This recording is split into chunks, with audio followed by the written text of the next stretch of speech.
मुझे पता है, थंबनेल देखकर आप लोगों को ये पता चल चुका होगा कि आज की स्टोरी किस टॉपिक पर है।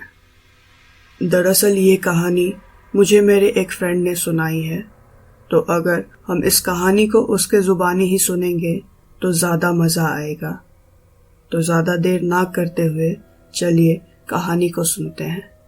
ये कहानी मेरे अंकल की है, जहां उन्होंने एक होटल रूम में 3 रात अपने लाइफ को खतरे में डाला था और कुछ पैरानॉर्मल घटनाओं का सामना भी किया था। फिलहाल इन दिनों वो ताज होटल में बतौर मैनेजर के पोस्ट पर काम कर रहे हैं। जिन दिनों उनके साथ ये घटना घटी थी, उस वक्त वो अपने ट्रेनिंग पीरियड में थे। उसी दौरान ट्रेनिंग के सिलसिले में उन्हें और उनकी टीम को 1 हफ्ते के लिए गुवाहाटी जाना पड़ा था। जिस दिन वो लोग वहां पहुंचे, उस दिन उन्हें बहुत काम करना पड़ा था, जिसके वजह से वो लोग काफ़ी थक चुके थे। रात हो जाने के बाद वो लोग अपने अपने रूम के तरफ चले गए, जो कि उन्हें अलॉट किया गया था। पर जो रूम मेरे अंकल को मिला था, वो बाहर से लॉक था। किसी को भी उस रूम के चाबियों के बारे में कुछ पता नहीं था। फिर बाद में मेरे अंकल ने किसी तरह उस रूम के ताले को तोड़ा और फाइनली वो अपने रूम में चले गए।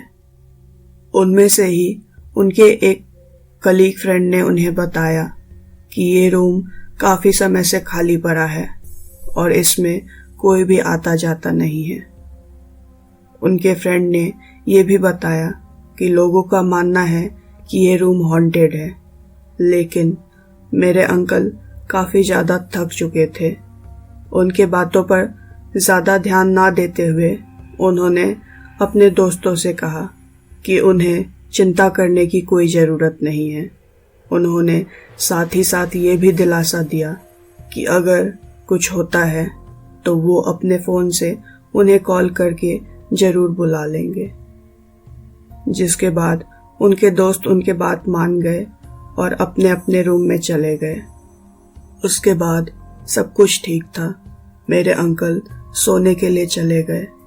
उन्होंने अपने रूम की लाइट्स ऑन ही रखी थी और साथ ही साथ दरवाजे की कुंडी भी उन्होंने नहीं लगाई, क्योंकि उन्हें अपने दोस्तों से मिली चेतावनी याद थी। उसके बाद फिर वो सो गए थे, पर अचानक ही उनकी नींद खुल गई। उन्होंने खुद को पैरालाइज्ड पाया। वो अपने शरीर को ज़रा सा भी हिला नहीं पा रहे थे और ना ही वो अपनी ज़ुबान से एक भी शब्द निकाल पा रहे थे। उनका पूरा शरीर पसीने से लथपथ था और उन्हें अपनी धड़कन किसी ड्रम के बीट के जैसे सुनाई दे रही थी।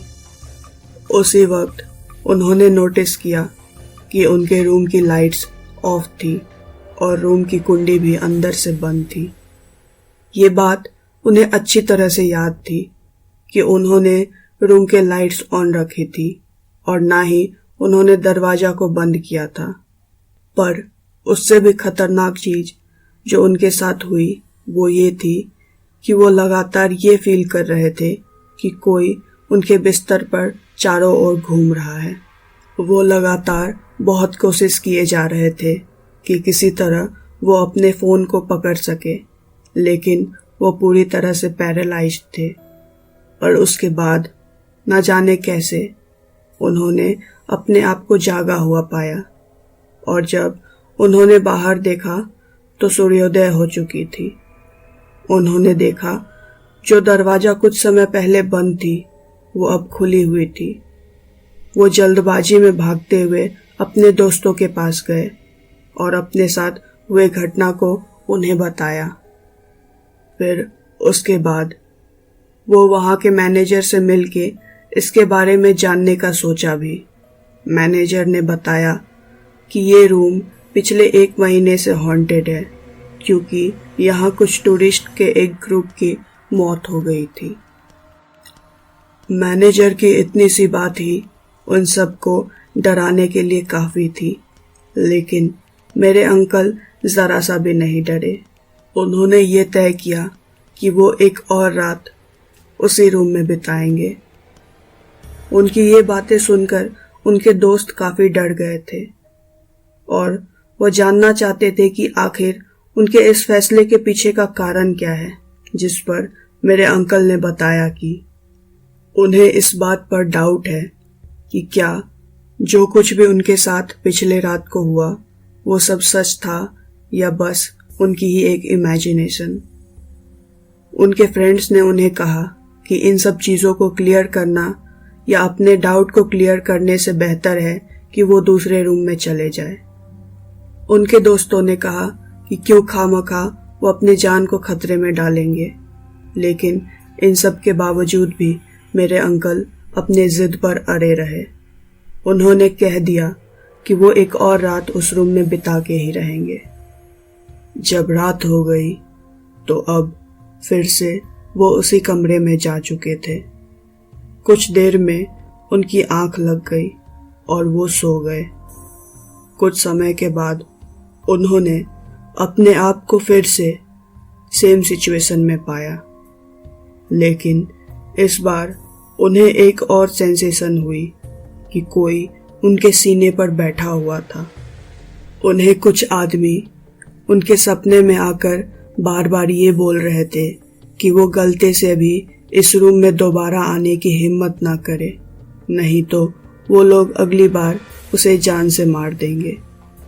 अगली सुबह इस बार मेरे अंकल भी काफी ज्यादा डरे हुए थे, पर वो कोई साधारण इंसान तो थे नहीं। उन्होंने उसी होटल के उसी कमरे में एक और रात बिताने की सोची। उनके दोस्त उनके इस फैसले पर ये बोलने लगे कि एक ही सपना उन्हें बार बार तो नहीं आ सकता, हो ना हो ये हकीकत ही है।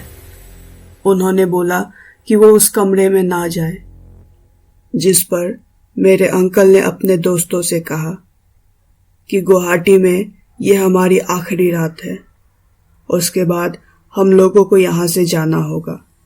मैं नहीं चाहता मैं किसी भी कंफ्यूजन को अपने साथ यहाँ से लेकर जाऊं। मैं सब कुछ क्लियर करके जाना चाहता हूँ। मेरे अंकल ने अपनी जिंदगी को खतरे में डाल दिया। अब आखिरी रात को मेरे अंकल फिर से उसी कमरे में गए। उन्होंने इस बार लाइट्स को ऑन रखा था और दरवाजा को भी खुला ही रखा था। कुछ ही देर में वो सो गए और फिर वही लोग जो पिछले रात उनके सपने में आए थे और उन्हें जान से मार देने की धमकी दे रहे थे, वो चिल्लाने लग गए। उन्होंने कहा, हमने तुम्हें पहले से ही चेतावनी दी थी कि तुम यहाँ दोबारा कभी मत आना, लेकिन लगता है तुम अपनी हरकतों से बाज नहीं आओगे। अब जैसा कि हमने पहले कहा था कि हम तुम्हें जान से मार देंगे, तो हम तुम्हें जान से मारने जा रहे हैं। मेरे अंकल अपने सपने से जाग चुके थे और जागने के बावजूद भी ना ही सुबह हुई थी और ना ही वो अपने पैरालिसिस से हटे थे। वो अपने नींद में ही पैरालाइज्ड हो चुके थे। जब उनकी नींद खुली थी, उन्होंने देखा था कि रूम के सारे लाइट्स बंद थे और अचानक ही उनके सामने दरवाज़ा अपने आप ही बंद हो गया। इस बार वो अपने सीने पर काफ़ी ज़्यादा प्रेशर महसूस कर रहे थे। ऐसा लग रहा था जैसे कोई जानबूझ करके बहुत ज़ोर से उनके सीने को दबाने की कोशिश कर रहा था। साथ ही साथ वो ये भी महसूस कर रहे थे कि कोई उनके गले को बार बार दबा रहा था। वो पूरी तरह से मजबूर हो चुके थे। कोई भी उस वक्त उनके मदद के लिए वहाँ नहीं था। बहुत ही मुश्किल से किसी तरह उन्होंने अपने आँख को बंद किया और हनुमान चालीसा का पाठ शुरू कर दिया। वो हनुमान चालीसा को बस गुनगुना पा रहे थे। उनके जुबान से भी एक शब्द नहीं निकल पा रहा था। कुछ समय तक जब उन्होंने हनुमान चालीसा गुनगुनाया, उन्होंने अपने ऊपर होते हुए प्रेशर को हल्का होते हुए महसूस किया। अब उनका शरीर पूरी तरह से हल्का हो चुका था। उन्होंने अपने ऊपर कंट्रोल पाया और वो पैरालिसिस से फ्री हो गए थे। जैसे ही वो अपने बिस्तर से खड़े हुए, वो तुरंत ही उस रूम से भाग खड़े हुए। किस्मत से ये उस होटल में उनकी आखिरी रात थी, जिसके बाद मेरे अंकल उस होटल में दोबारा कभी भी नहीं गए। दोस्तों, मुझे उम्मीद है आपको ये कहानी पसंद आई होगी। मुझे कमेंट करके बताइए कि अगर आप इस कहानी के किरदार की जगह होते तो क्या आप अपने आप को संतुष्टि देने के लिए उस कमरे में बार बार सोने के लिए जाते? मेरा जवाब तो बिल्कुल ही ना है। अब कमेंट करके ये भी बता दीजिएगा कि आपको और किस किस टॉपिक्स में स्टोरीज सुननी है, ताकि मैं बिल्कुल वैसी ही कहानियाँ आपको सुनाऊं जो आप सुनना चाहते हैं। जाते जाते लाइक, शेयर और सब्सक्राइब करके ही जाना।